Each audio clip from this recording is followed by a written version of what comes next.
everybody. Welcome to Jack and Keith's Weekend Playbook. Hopefully everybody had a great weekend. Jack's back after a week off. Just trying to see if we're live on Facebook, Jack, because we've been having some problems going live, so bear with me a second. How was your time off real quick while I do this? Hey, great. My grandkids from out of town, they came in to visit dinner with my daughter and her husband, and I took one of my grandchildren to his first MLB game, so it's going to be something that he's always going to remember. How'd that go? You had the Yankee Astro game. He saw the buzz at Yankee Stadium, had a lot of fun, and it's always a memory going to your first game. I'm so old. I actually went to a game at the Polo Grounds. I remember my mother took me, and all I remember about that game as a little kid that we only got standing room only seats, but we found somewhere to sit in the back. I couldn't see the field. We went to the outfield. I moved up, and I remember seeing Frank Howard. Remember him? Oh, tall, big, huge outfield, and I remember he was bigger than life. You know, you can never miss Frank Howard. I came in the Polo Grounds, but I regret I never got to see a game in Ebbets Field. They tore it down before I was, old enough to see a game. That would have been fun for me as well, even not being a Dodger fan, obviously, but that would have been fun. Lot going on, obviously, and we're the preseason's going full blast in the NFL, if you're into that. And I think there's some stories there that we'll talk about. We'll get into baseball and maybe a little bit of college. I know we're going to ease into college. I got an idea for you and me on Fridays, too, so we'll talk about that later. But Jets and Giants matchup, and these look like two teams, well, at least two quarterback situations, maybe going in a different direction. The Jets offense was just pathetic. I've been a big proponent of Fields, and I don't see much. I'm not right now. Again, it's week 2. You can't get too high, can't get too low. I liked what I saw out of him last week in that Jet offense, just methodically going down the field and scoring. But this week, not so good. And Jackson Dart playing really well. I think he's played himself into the backup position. The question is going to become, especially given Dabo and Shine's situation, how quickly does Jackson Dart become the quarterback here? What are your thoughts on where these two teams are? Jackson Dart becomes the starting quarterback before the season's over. I'm not sure exactly at what point.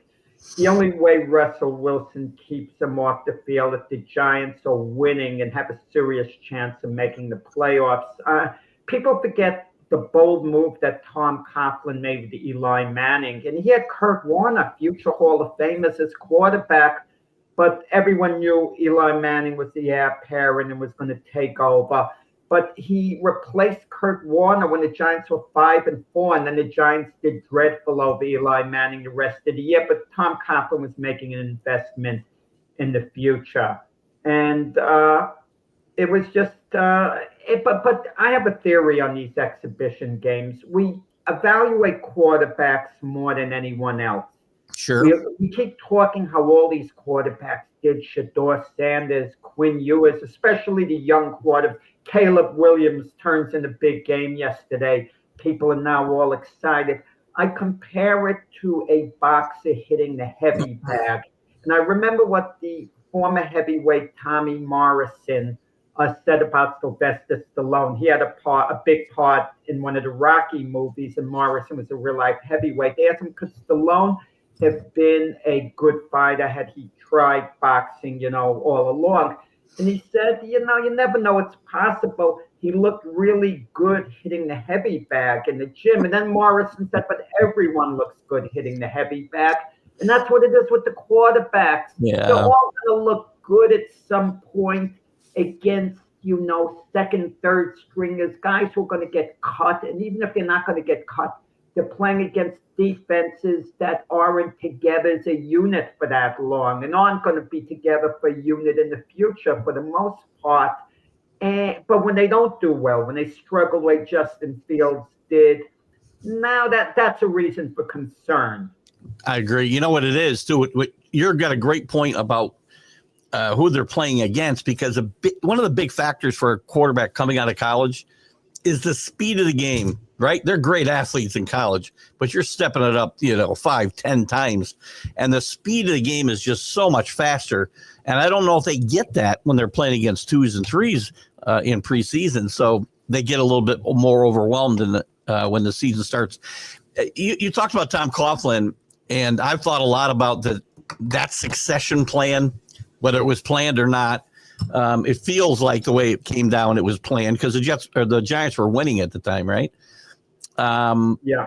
To tie it back to some history with Dable and Shine, when Josh Allen was a rookie, the plan was not to start him until midseason. He ended up starting week 2, and their quarterback situation was probably more dire than the Giants is, but the fact that they're where they sit on the hot seat, if you will, at least a warm seat, I think he plays sooner than later.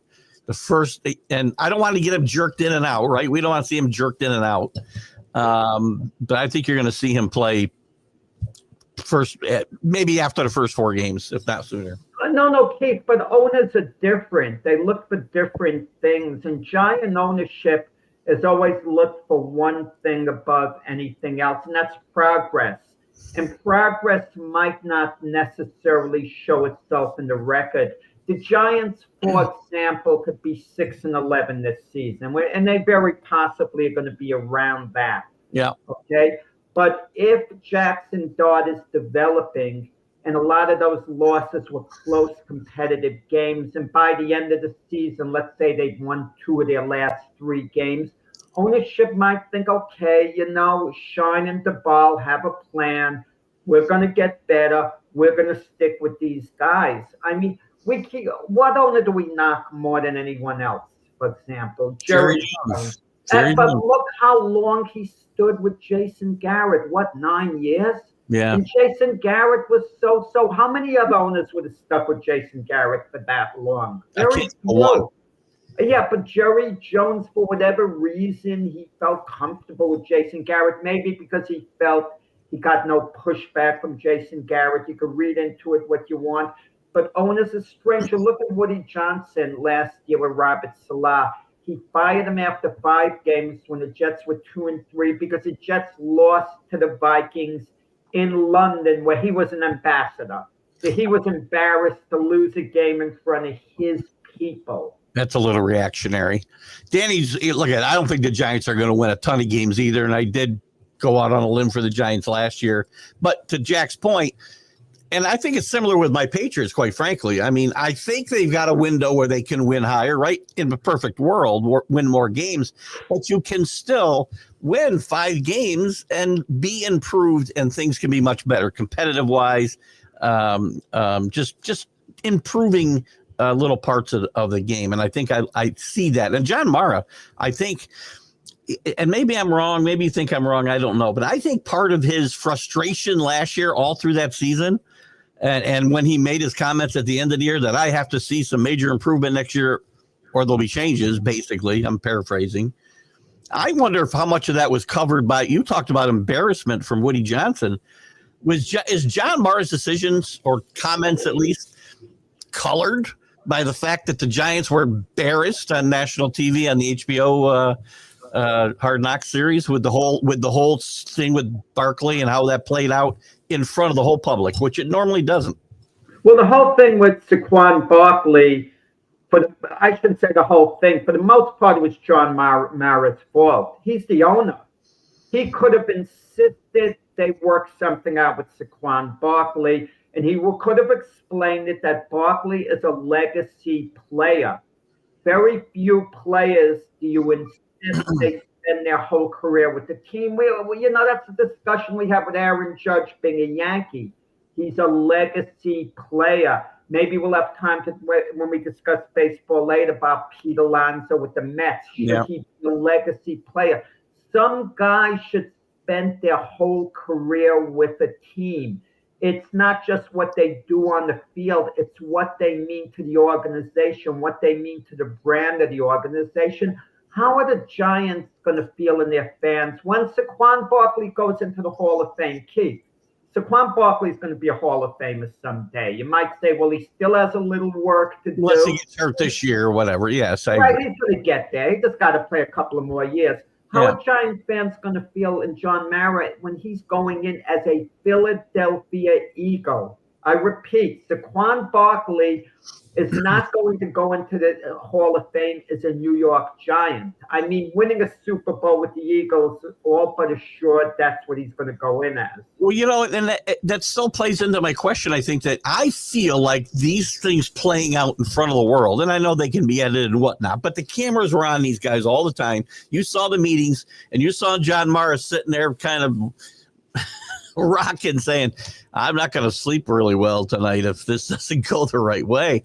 He did not want to lose. It was clear he did not want Barkley to leave. And you're right. I'm wondering, because he's got a good reputation around the league as a good owner to work for, and he does have some patience, not quite as much as Jerry Jones, but he's had patience with bad coaches. I wonder if he might have done behind closed doors without cameras on him 24/7, if he might have done exactly what you said and said, look, you guys do what you want. Saquon's staying here. Figure something else out. No, but he could have also said to them, I'm not going to interfere with you doing your job, but if this doesn't work out, moving on from Saquon Barkley, I'm going to be extremely unhappy. I want you to understand where I'm coming from. You guys understand where I'm coming from now. I'm going to be very, very unhappy. Okay? And they're going to, and there are potential consequences to this if it doesn't work out. If it does work out, kudos to you guys. Yeah. Okay? And I feel like there's certain ways you could put it, but John Mara just turned the team over to his GM and his coach. And, people say owners, there shouldn't be meddling, this and that. But you own the team. You have every right to get involved. There's a difference between meddling and being involved. Like we keep mentioning Jerry Jones. It's easy to forget he is the GM, too. Actually, he mentioned Jerry Jones. And he hasn't been a terrible GM. They've had winning before last year. They were 12-5 3 years in a row. They've had success. They just haven't gotten it done during the playoffs. But the point is, owners are entitled to get involved. In John Mara, he's never held accountable by anyone. He escapes. Woody Johnson's made out to be a villain. Even Robert Kraft. How do you make out Robert Kraft to be a villain? How the heck is Robert Kraft not in the Hall of Fame? Yeah, well, I think there's a lot of reasons, and they're probably political and whatnot. He'll get to the Hall of Fame. They're just going to make him wait. He's the owner. Who's he accountable to? The fan. He's 82, Keith. He's 82. What do you? I'm not saying making him wait till. I didn't say they were going to make him do it while he was alive. I didn't say that. Back to Mara a little bit. I think, and maybe to his detriment, I think John Mara has let his football people run the show, right? And I think maybe that's been the problem with the Giants and why they haven't had successful teams since Tom Coughlin's been gone. Am I missing something where they've been any good since Tom Coughlin left this organization? Well, on and off. They've had some mixed success. They've struggled a bit, but the thing is this. Do you have faith in Joe Stein and Brian Daboll? Brian Daboll is highly respected around the NFL. The feeling is if the Giants fired him, he could get a head coaching job elsewhere. At the very least, he would, be an offensive coordinator. He'd easily get a job as an offensive coordinator, possibly as a head coach as well. He is respected. Joe Stein, well, Brian Daboll is his guy. The relationship is close. The two of them attached to the hip. The only way Brian Daboll or Joe Stein gets fired, and they don't get fired as a duo, is if the owner makes that decision. But chances are, they're in it together. They're like a tag team, the GM and coach together. And that's what sometimes happens. Look what happened with the Denver Nuggets. They fired their GM and their coach this year because the two of them weren't getting along. Ownership was exasperated. They didn't know which side to take, but they knew things weren't working out. There was too much fighting within the organization, so they just wiped the slate clean. It's some good points here. I think Dabo, it's possible he's going to have to go back and be a coordinator for a number of years. He's not when he gets fired. If they have a good year, which I don't expect, and he might keep his job. Let's just assume he gets fired. He's going to have to go back, rehabilitate himself, be a coordinator, do what he did in Buffalo. I think there's a chance he gets another job just because he got a really bad. This was not a good football team, not really bad, but he gets to a playoff and beats. I think that Minnesota was the number 1 seed, if I'm not mistaken, or one of the higher seeds in the playoffs. That might buy him another chance winning a playoff game with Daniel Jones a few years ago. So, yeah. You mentioned Daniel Jones. It's somewhat intriguing, the Indianapolis Colts situation. Daniel Jones, Anthony Richardson battling for the starting job. You get the feeling the Colts want Richardson to win that because he was the 4th overall pick in the draft. And it's Richardson's job to lose, but they're actually putting him in the position that he can lose the job.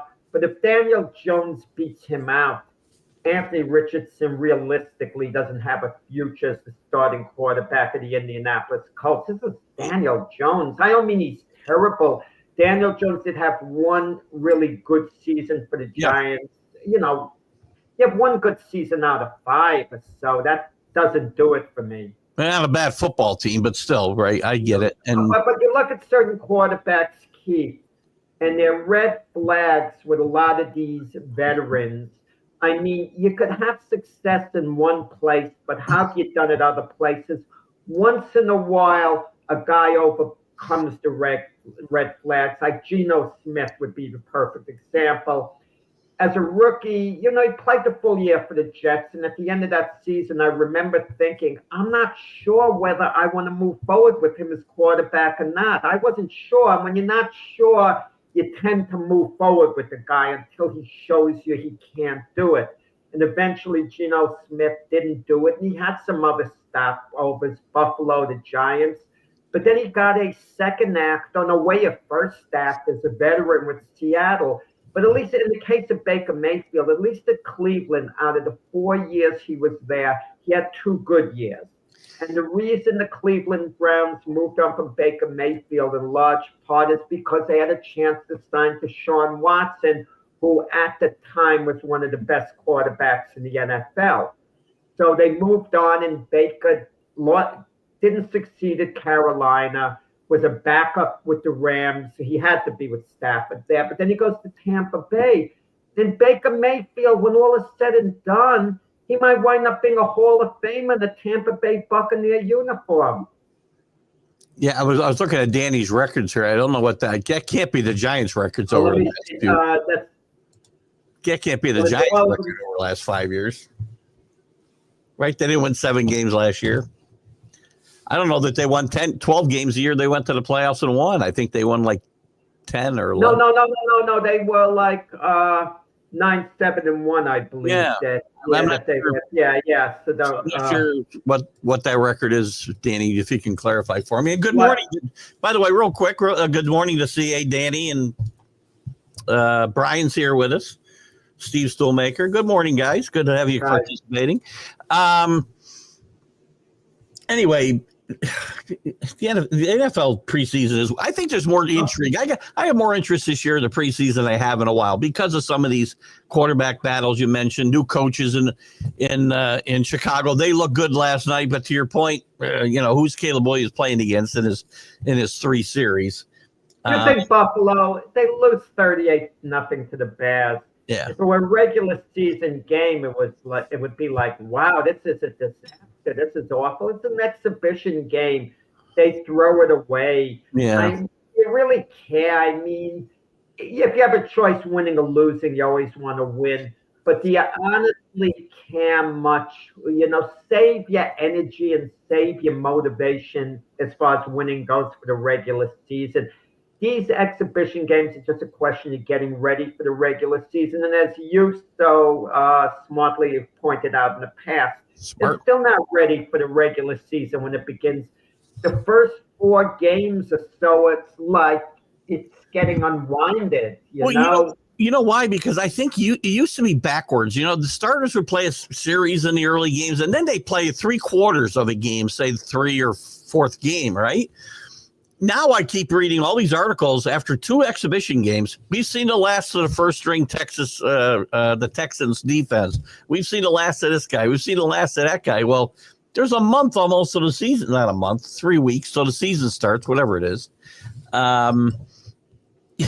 That's too long to sit around and not get real action, and I think that's the part of the problem. Some of these guys are going to play more. Well, Caleb Williams is a perfect example. The talk coming out of the Bears camp is he's struggling with Ben Johnson's playbook, and he's had to dumb it down, for lack of a better word. But he needs to play as much as he can, right, to get a feel for that offense. And that you don't get that feel in practice, in shorts and pads. You don't get it. So guys need to play. And I think I hope we'll see. Well, thank you. Because I used to get into this dispute with my buddy Mac. He, like I mentioned on the show yesterday, he was a big believer the rookie should carry a clipboard and learn the first year. And of course, he was able to show me some evidence in the case of Patrick Mahomes, who carried a clipboard and turned out to be a great quarterback. But I think he would have been a great quarterback a year early if he wasn't carrying the clipboard. But, the evidence was on Mac's side as far as that particular case went. Well, there was no chance. There was no chance for any other evidence, though, Jack. Either he didn't get a chance to play, so there was no. Right. But in the case of Caleb Williams, he made the mistake last year. I'm going to make a prediction point blank right now. By the end of this season, Caleb Williams and Jaden Daniels are going to be on a virtual par. Jaden Daniels will probably take a little step backwards, which would be okay. He's still going to be pretty good. Like C.J. Stroud took a little step backwards. I mean, he overachieved Jaden Daniels the first year. Caleb Williams is going to take a nice jump up. By the end of this season, the Bears are going to be really, really good. They'll know Ben Johnson's system. And Caleb Williams is going to wind up being a really good quarterback in this league. Rare occasion where you and I are on the same exact page. I like the Bears a lot, and I think Caleb Williams is a lot better than people want to give him credit for. And he didn't play on as good a team as Jaden Daniels last year and didn't have a chance to grow. And he didn't have a really good offensive system to work under. They lost a lot of tight games. People don't realize that the Bears won. They could have won a few games that they lost. They easily could have won them, and had they would have had a winning record. It would have changed the whole perception of that team. 100%. One thing that struck, we talked about this yesterday morning. Brian brought it up on the show yesterday morning. I didn't say a whole lot about it, and I thought I checked into it a little bit more. The whole Dylan Gabriel, did he throw shade on Shedeur? And I think the consensus of our panel yesterday was no, he was taken out of context. I'll tell you what, I watched it again. I read it again. And maybe he didn't mean to. I'm not sure. I think he threw shade on Shedeur and the whole Shedeur, maybe not Shedeur himself, but the situation surrounding Shedeur, right? I think there was some shade thrown there. The more I thought about it yesterday, you don't say that unless there's some truth behind it. I'm sure he's walking it back now, and I get it. No. He threw shade at Shedeur, but it was an impulse. It was a spur of the moment. Yeah. He was fed up, and to me, I would forget about it. I don't think it was so bad. He should be forgiven. Anything like that. He's under a lot of pressure. He's competing with Shedeur for a spot in the Browns pecking order. I mean, it's highly doubtful that Dylan Gabriel is going to get cut. I don't think Shedeur Sanders is going to quite get cut, because if he gets cut and he goes elsewhere, they're going to now look bad, the Browns. So it's a very tough situation, the Brown organization. And Dylan Gabriel knows the public would prefer seeing Shedeur Sanders quarterback the Browns sooner than he is. I mean, if fans that go to the Browns game, they'd be all giddy if Shedeur got in the game. They'd be all excited excited. There'd be that energy thing. And he's probably thinking, I was drafted ahead of him. And he's getting the buzz. He's getting the this. He's getting the that. And I want my opportunity. See, he was probably a little, fed up. Plus, didn't his team play, Oregon, Colorado, and the coaches had a little thing going on? And maybe that culture that was drummed into his head about Colorado, and maybe his coach is telling him, you're much better than Shedeur Sanders, his college coach telling him that. It all builds up, and all this media talk, how are you dealing with this and that? And he finally, just said something. And Shedeur, I'm sure, was on his mind, but he walked it back immediately. And I think in all probability it didn't bother Shedeur Sanders, or Shedeur Sanders. Shedeur Sanders seems to be the type of guy who can brush things off. He seems to be a happy-go-lucky guy. Wow. That's the impression I have of him. I don't know him, but that's the impression I have. And ultimately, it's what they're going to do on the football field. But do you get the feeling, Keith, that if the Brown coaching staff had their choice, they would prefer Dylan Gabriel, be better than Shedeur Sanders? Yes, because that was their pick, and Shedeur was the owner's pick. So absolutely. The owner denies it. Yeah. Jimmy Haslett denies it. But you get the feeling he persuaded the pick. There are ways you can persuade the pick. Oh, yes. You could make a remark like, remember the honeymooners when Ralph Cramden tried to get a message to Norton? Whoa, it certainly looks like rain tonight. He could say, whoa, I'm so shocked Shedeur Sanders is on the board. I can't believe a team hasn't picked him yet. And they hear that. The GM and owner hear that. And that's a loud and clear message. They better pick the guy. He's done a great job of straddling the fence there, right? In case this goes badly, the GM made the pick. So he's done a good job of straddling. So why are they wasting that? Tell me this just very quickly. I don't mean to spend much time on the Browns. You're good. Why are we wasting time, the Browns, with Joe Flacco?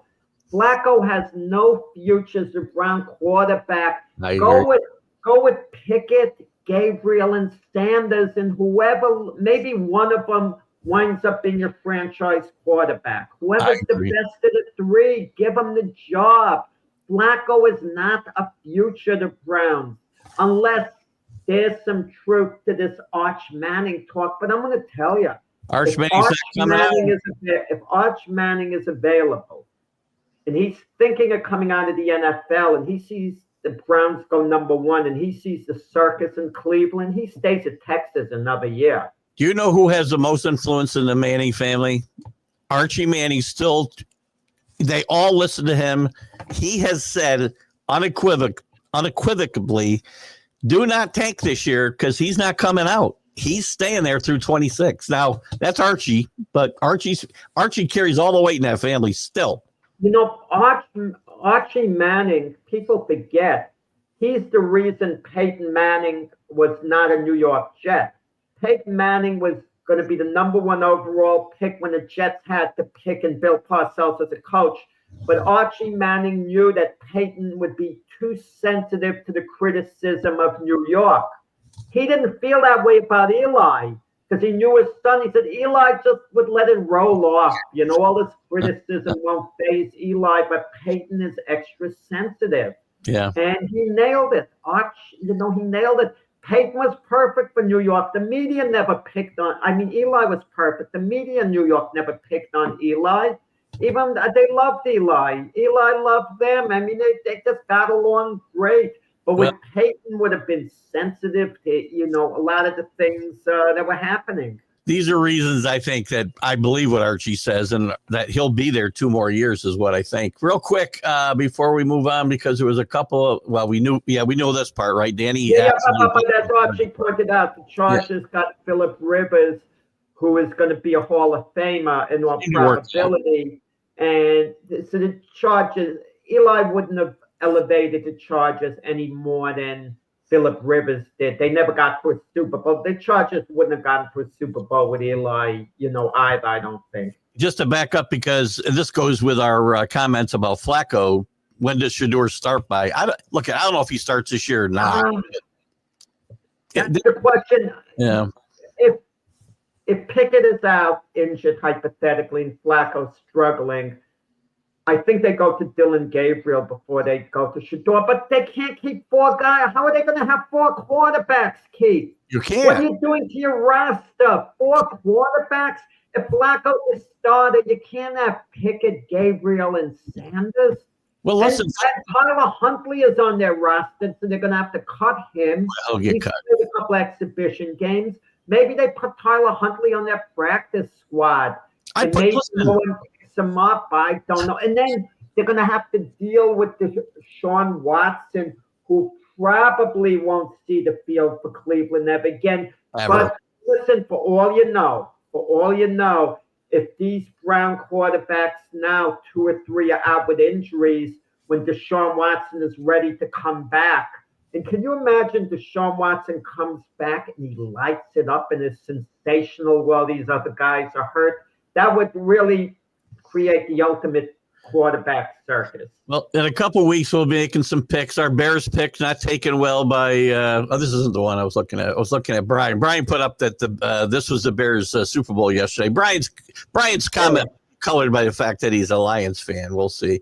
And Danny also thinks they'll only be a 8-win team. They're a mediocre team. I think I disagree. Danny and I disagree about a lot. And he's all right more than I am. We'll see. But we'll do our. Whatever new coach. It's a new coach at the Bears. Keep that in mind with Ben Johnson, their coach. So there's a new culture. This isn't the same coaching staff. And I don't think this will be the same old Bears. I think they're entering kind of a new era in a sense. And the Bears, historically, they've been awful in the quarterback position for the most part. I mean, when the greatest quarterback of the Super Bowl era has been Jim McMahon, you have a problem. Jim McMahon was good, but he wasn't really elite per se. 100%. And they've rebuilt that offensive line. It is so important. I mean, they didn't have a good offensive line. Similar to the Patriots last year, there's a lot of times Caleb had no chance to run whatever play they wanted to run. So, hey, good morning, Linda. Absolutely. Good morning, Linda. How are you? Good to have you with us. And Scott thinks that Pickett gets traded. That's possible too. Yeah, I think that something has to give. But they're red flags that I don't understand these coaches. They think they can work wonders with these quarterbacks that other coaches can't. Justin Fields, okay, I'm going to give him a pass for the Bears moving on from him because the Bears had the number 1 overall pick in Caleb Williams. Yeah. And they weren't sure about Justin Fields. If the Bears weren't picking that high, they may have stuck with Justin Fields, but they didn't want to give Justin Fields big quarterback money. Justin Fields could have been the start at Pittsburgh. Isn't that ironic? The Steelers are playing the Jets game 1. And the Jets moved on from Aaron Rodgers as their starter. And the Steelers moved on from Justin Fields as their starter. It's as if they made an indirect trade. And, in week 1, it's entirely possible both these guys stink it up big time, and it'll be one of the most boring games of the week. Well, that's a question, too, that how much would Aaron Rodgers have left? 41 years old, and it's a big question mark. Big question mark. He at times he looked good last year. At times he looked like Zach Wilson. And by the way, with the Miami Dolphins in the pecking order right now for the backup position behind Tua, there's an interesting race, Zach Wilson and Quinn Ewers. Now, I've been high on Quinn Ewers, but at this moment, it seems like Zach Wilson holds like a little edge. They both played well in the last exhibition game, but that's kind of going to be a little interesting too. Plus, the thing is brought up, if Quinn Ewers is a third-string quarterback and doesn't beat out Zach Wilson, let me ask you, Keith, does that hurt Arch Manning's stock? Because the talk is, well, you couldn't beat out Quinn Ewers at Texas. Does that mean anything? No, I think more than Manning not being able to beat out Quinn Ewers. I don't know that he was given a chance. I think he was anointed, Quinn Ewers, as the starting quarterback, and unless he got hurt, he was going to play. I think that's how Scorsese wanted to run the show, and I think that's what he did. And Arch was more than willing to wait his turn. And that used to be the way it was in college, you know. Al McGuire did it at Marquette in basketball. He had a star system, let's say, and you had to wait your turn. And I think. But you mentioned the Manning family, Archie Manning running things. Kudos to Cooper Manning, Arch Manning, the quarterback, his dad, Cooper Manning. When he and his son Arch sat down, he said, "I want you to go to a school that if you weren't playing football there, you'd love the college life. You just love the university. That's the most important thing." And reportedly, Arch Manning has joined a lot of clubs. He's made a lot of friends who aren't involved with sports at all, who, aren't even football fans, because, he loves the college life there. And that's one of the reasons Arch Manning didn't transfer out of Texas when he was Quinn Ewers' backup, because he just enjoyed college life there. Yeah. And that's why he might even stay a second year there. It's not going to be easy for him to leave Texas, especially if they have a great year. I'll take Arch at his word here. I'm going to move on from the Bears talk here, Brian. But yes, they have to gel. We already talked about that. Man, we're the Chicago Bears today. This is like the first thing a lot of time. We fired up. We fired up the Lions fan with that. And real quick, we're going to pivot to baseball. My countdown is 9 working days, Scott. I have 9 working days left. Off today, 9 more days after today, and I'll be like Jack, just be able to do whatever I want. So, anyway, pivoting to baseball a little bit. I want to start with, and I know we spent a lot of time in the Yankees, and we'll talk about the Yankees, but let's start with the Dodgers. The Dodgers were looking like, things were the wheels were coming off. They fell out of first place to the Padres, who were playing tremendous baseball, especially since the trade deadline had overtaken the Dodgers. And all the Dodgers do, and I think, again, 40 games left, whatever it is, 37 in some cases, whatever. This is a big series this last weekend, and the Padres can't sniff a win. And the Dodgers reassert their, I think, superiority in the National League. They don't have the best record. The Brewers do. Kudos to them on their 14-game win streak that just ended. But the Dodgers show that they're still the team to beat. You're the champions until somebody beats you. And the Padres showed they can't beat the Padres right now.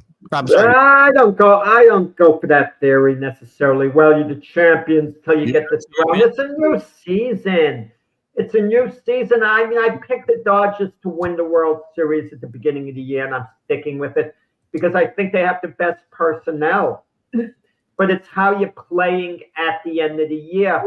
For the most part, every team is going to hit some rough patches during the season. And have the Dodgers been as good as I thought they'd be? No, I thought they would have a dominant type team throughout the year.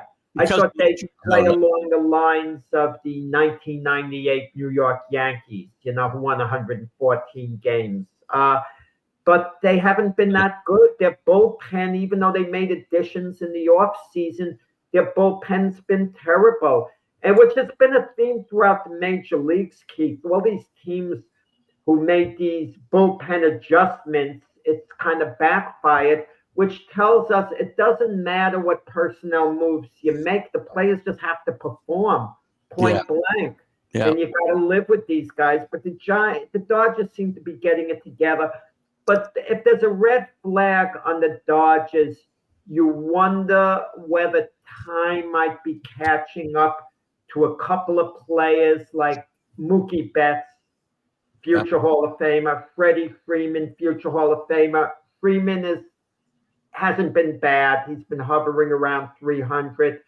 But, his performance has dipped a little bit. So you just kind of, you kind of wonder. Clayton Kershaw had a really good outing the other night. But, you're just kind of wondering a little bit, could it catch up to even the great Ohtani, who's having, another big year? You kind of wonder, has he just lost a tiny edge? Even on the mound, Ohtani's been so-so. You thought when he'd come back and pitch, he'd be a little better than he's been, even though he's been okay. Well, I think I would say he's been better than okay in most of his starts. I mean, he might have had one rough start. And he's starting to. hitting's around 300, Danny. Wait a second. Does he have the second best average in the National League? Are we sure about that? I'll double check. We can find that out. Double check on that because I don't. I think Freeman's having a better year than you think. I would say Yeah, he's hitting around 300 from what I. Freddie Freeman is. Well, that's all of them. Hold on, let me get to the national. Crap, can't do it that way. Oh, here we go. 298. He's hitting 298. He's got the third best record in the National League. By the way, Xavier. Man, you're not a lot of high batting averages. Yeah. You're heading on the 300 and have the third best. We could have. Listen. Freddie Freeman is my favorite non-Yankee player in the Major League. Okay? Should have been a Yankee. So, no knock on Freddie Freeman. I love Freddie Freeman. If I could be a Major League player, make me a young man and I can be a Major League player, I'd love to be Freddie Freeman.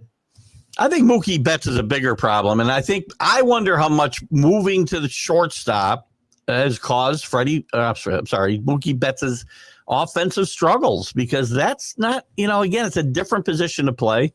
And I think he'd be better off back in the outfield where he was, but they got to have somebody to play shortstop. All that said, they're starters in a short series. Ohtani's going to start. Yamamoto is really good. Glasnow has been hurt, not hurt. I think he's still one of the better pitchers in the National League. I think this team is going to have an advantage in a short series over almost any team we can talk about. Brewers, 14-game win streak or not, great team, great job by the manager. They got to show me something in the playoffs. The Dodgers, until they lose, are the champions.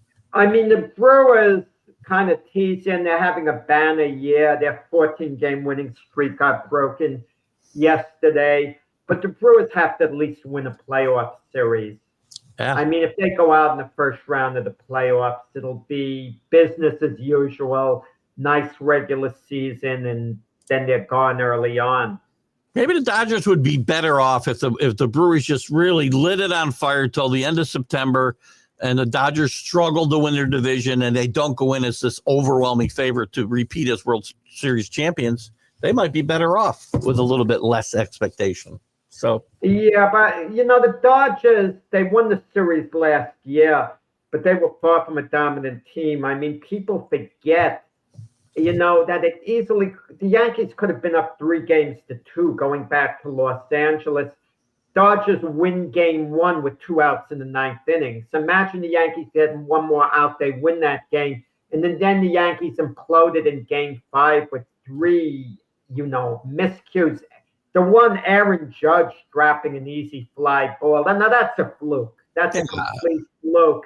And then Garrett Cole, the mental lapse, not covering first base. And then Anthony Volpe's throw being a little off. If one of those 3 things had gone right for the Yankees, and all 3 should have gone right, the Yankees win that game for sure, because that was a 5-run differential, those 3 mistakes. The road to ruin is paved with what ifs, Jack. What ifs? Oh, exactly. Dodgers were worthy World Series champions when all was said and done, and I think they're going to repeat this year. Danny, and for whatever reason, a lot of people happy to see the Cubs getting buried by the Brewers. There's a storyline with the Cubs and the Brewers. Craig Counsell was manager of the Brewers for a lot of years. He left to manage the Cubs, and the Brewers didn't want him to go. They made a very hard push to keep him in Milwaukee, a very, very hard push, because they valued the job he was doing. They thought he was the right guy for the Brewer job, but he left to go to the Cubs. And the Brewers haven't missed a beat since he's left. So I'm sure that gives them a lot of satisfaction. He left for one reason. They made him the highest paid manager in the history of baseball, so that's why he left. I mean, it's pretty simple. Can the Dodgers and Brewers even play in the first round? I don't know if they can, Scott, quite frankly. But if who's going to get the bye? Who's going to get the bye when all is said and done? Right now, the Phillies and the Dodgers are tied for the second best record. So the Brewers would get a bye right now, and so would one other team. Yeah. So I think then you have to see how the first round kind of turns out. I guess it's possible. I mean, you look at the American League and the National League, Keith, and there's definitely a difference involved. If you're in the National League, you're get a little more nervous because there's so many competent teams. I mean, the Phillies are a really good team. The Mets are a really good team. If they get it back the together. Padres are a really good team. Yeah. But then you look at the American League, and they're good teams. But the Astros, they don't scare you, but they're a good team. The Mariners, they're a good team. They don't scare anyone per se. I think the Mariners right now, I really like the Mariners right now today, and I didn't pick them before the season. In all transparency, I was on Baltimore, so that shows you how good I'm going. I like the Mariners a lot right now. They're my favorite to come out of the American League, the Mariners, because their pitching's getting healthy, and when they're healthy, they got the best starting staff. That starting staff to me is better than the Dodgers, and they're hitting the ball better. They already were before the acquisitions of Naylor and Suarez. So I like the Mariners in the American League. It would be good for baseball if the Mariners went to the World Series for the simple fact they've never been there. Yeah. So let the franchise get there for the first time in team history. And even though, they could lose in the series, but I think it would be good for the area, Seattle. We talked about we talked about the Mets real quickly, and they still aren't playing great. They're only 3-7 in the last 10, but they did just take 2 out of 3 from that Mariner team, which I think was a big series for the Mets to get their heads straight because things have been going so bad and everything was going the wrong way for the Mets, and they're not guaranteed a wild card spot even. But both them and the Yankees did put a little bit of daylight between them and the team behind them, especially the Yankees.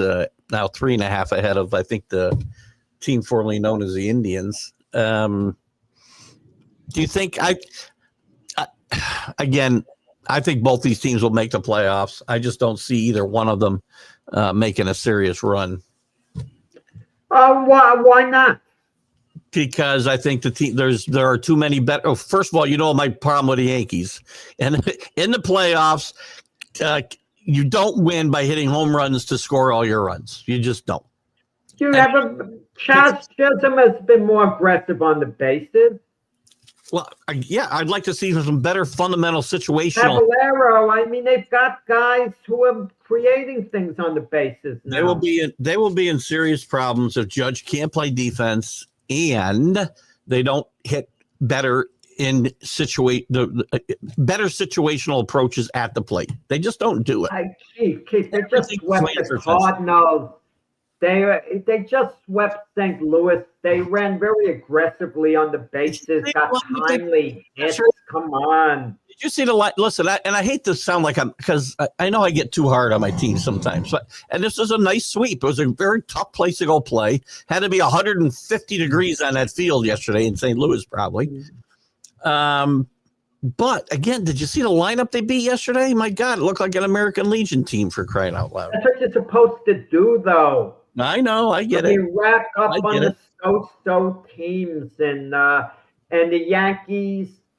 They got a little cushion in the wild card. They're up 3.5 games over the Indians, who are on the outside looking in. They're only a half game behind the Boston Red Sox, and I think Seattle. They're right there now. They just have to play. Well, let me ask you this: the rest of the year, and the Yankees will have their playoff spot. And there's no one, like I said a moment ago, that scares you in the American League. Are they going to be favored to beat any team?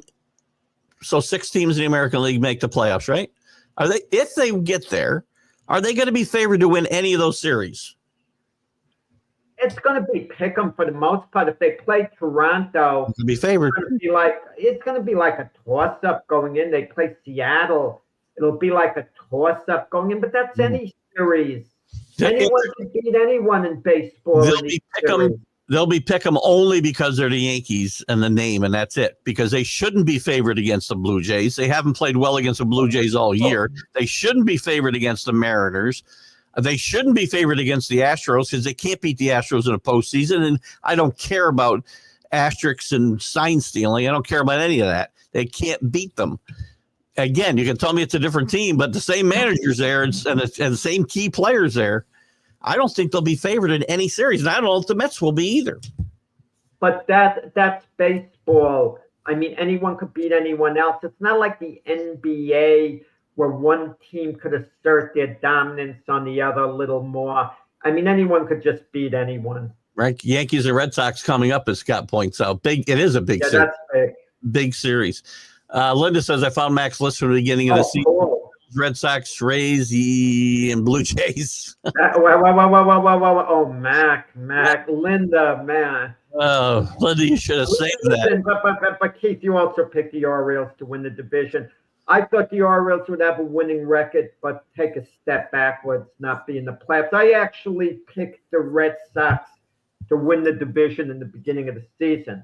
I picked the Yankees second. So that was my pick, the Red Sox to win the division. And Danny, yes, I do think I got Jack to say Indians. So thank you. Did I say the Indians? Oh, how do you like that? They are the Indians, so don't worry about it. That's a question too. I mean, you know, with the name, the Indians, the Guardians. I mean, give them. I never would insult anyone else's culture. Not, you know, especially not understanding it. You know, would the word Indians insulting? Should it get changed? I just don't understand the history, the culture. You know, they're called the Guardians now, but I'll be honest about it. Instinctively calling them the Cleveland Indians all the years, it came out of my mouth, and I didn't even realize it. I was calling them the Indians instead of the Guardians. It wasn't done intentionally. It's just, you know, a force of habit. I do it intentionally, so I'll be very upfront about that. They are still the Indians to me, and they're the Indians to a lot of people in Cleveland. And they also, when you come to this, and again, just I'll throw this out there. I didn't plan to go here. When it comes to the Indians and the Redskins, the majority of Native Americans want them to change their names back. The family of the guy who was the logo of the Redskins wants to go back. They want to file lawsuits to get the name Redskins back, and the same thing's happening in Cleveland. So I don't think it'll happen probably in the world we live in today. But anyway, no, the world we live in today. I don't understand the sponsors. Supposedly they threatened to pull out, so the teams make a move. Why the sponsors pulling out? Do they really think people aren't going to buy their products? I mean, I'm going to tell you, though, once in a while you do react to certain athletes. Once in a while I won't get a product, I got to admit. I'm not going to say which one and which athlete, but I'll see a certain athlete that's going to endorse a product. And I'm going to find that athlete's conduct to be distasteful in my view. Yeah. I'm not going to get into any particulars, and I'll decide I'm not getting that product. You know, I got to see their face on it, and I just don't do it. You know, I can honestly tell you that I have never boycotted a product because of anybody that was their sponsor or their spokesman. Never. The only person I've ever boycotted anything is every Meryl Streep movie since Kramer versus Kramer, because she treated Dustin Hoffman so badly in that movie. My wife told me it was just a movie, but it is what it is. I've missed a lot of good movies, apparently. So yeah, that was a good movie, Kramer versus Kramer there. She was such a bitch. Oh, excuse me, Tim. Jesus, good grief. I know. No. I mentioned like the honeymooners before. A friend of mine mentions Alice comes off so sweet. It's such a sweet, wonderful lady, but she was so insulting to Ralph. She was insulting, yes. And my friend says, Ralph wanted to show the way he could save money, so he patted his pocket and said, I got it here. And she said, you got it here, you got it here, and you got it here. You know, she was mean to him, according to my friend. It is only on this show that you can get honeymooners references, and that's what I love about doing these shows with Jack, because I love the old time references. Scott says he thinks the Mariners would be favored slightly. It doesn't matter. I mean, all these series are tossed up. All of them. This one's a good point, though. The Blue Jays, like the Brewers, by the way, have a history. By the way, I don't know if they have a long losing streak coming, but I have my doubts about them performing come October. Because they have not done it historically. Yes, Springer's had a bit of a comeback year. He's playing the way he kind of did when he was with Houston. Yes, Guerrero, of course, is a force. And, listen, they made certain off-season moves. I mean, Toronto definitely is a threat. I mean, the way the Yankees played against them, that turned the Yankees season around. That's why Toronto has the lead they do in the AL East, because of the way they played against the Yankees. The Yankees just couldn't buy a game against them. Yeah. And listen, I do like the way this Blue Jay team plays, though, the way they put the ball in play, put pressure on the defense, and that's the way baseball is supposed to be played, and too many teams don't do it. I don't know, Keith. I'm more like a big inning guy, the way Earl Weaver was the Oriole manager. Yeah. I mean, it's nice you scratch out one run. I know you're from the old school. Oh, you start the game, you walk, you steal second, you bunt the guy to third, and then they hit a sacrifice fly, and you get your run. Was very successful. I mean, that works some of the time. Don't get me wrong, when you have a great pitcher, but for the most part, I like to play for the big inning. That's just me. But I'm glad you brought up Weaver. He was a great manager. And it's funny because people talk about analytics today and how guys like Tony La Russa started this whole thing. And it wasn't Tony La Russa. You know who really started analytics was Earl Weaver on index cards. He would know what every hitter did against every player or every pitcher. And he platooned more than anybody did back in the day. He wouldn't bunt, as you said, because he didn't believe in giving up outs, because the analytics said don't give up an out. He would late in a game, right? If the game was on the line, he's going to bunt. He bunted. But as a rule, he wouldn't give up outs. So he's really the father of analytics. Well, Billy Bean, in the movie Moneyball, he said, if someone bunts to sacrifice a runner, pick the ball up, throw it to first base, get the out, and then say thank you to the batter for giving us an out. And that's my philosophy for the most part. Yeah. Listen, once in a while a bunt is okay. To me, the most overrated play in baseball is when a runner's at second base, no outs, and you deliberately give up an out to move him to third base. Because chances are he could score from second base on a single, any other hit anyway. And a small ball works some of the time. It could be great. Don't misunderstand me. It could be great, okay, as well.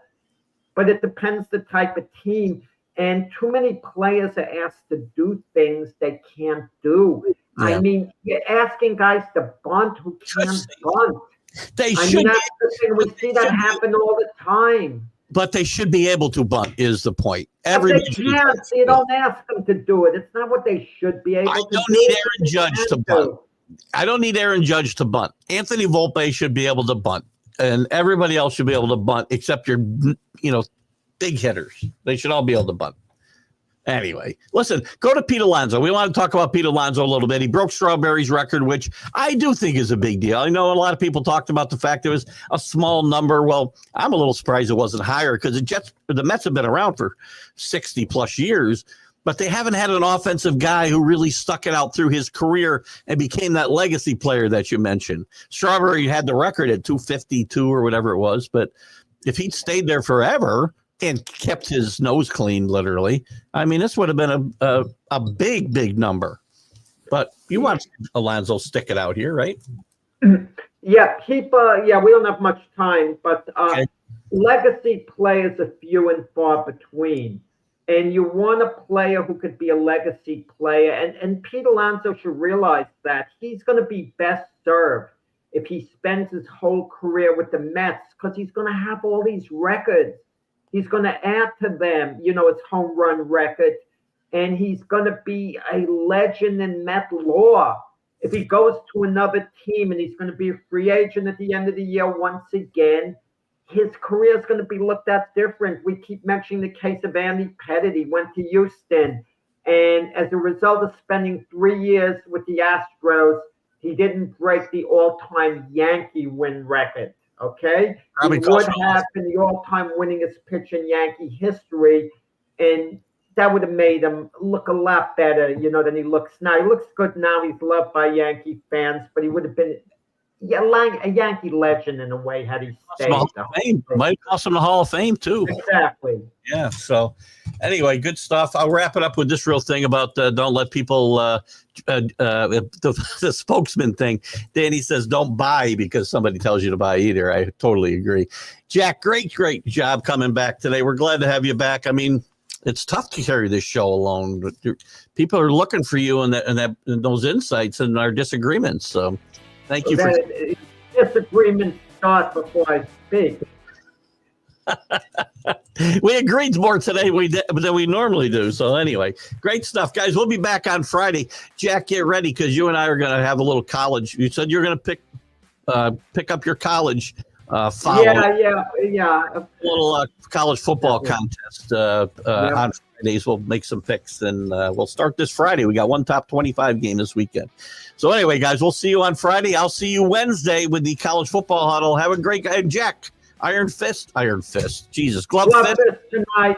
We talk boxing, 7 p.m. Eastern time. Tune in, myself, Frank Laterzo, for the best in boxing talk. Great stuff. Those guys do some great stuff. Check it out. And I'll get the name right one of these days. I don't know why Iron Fist is on my head, but have a great day, guys. It's a good name, too.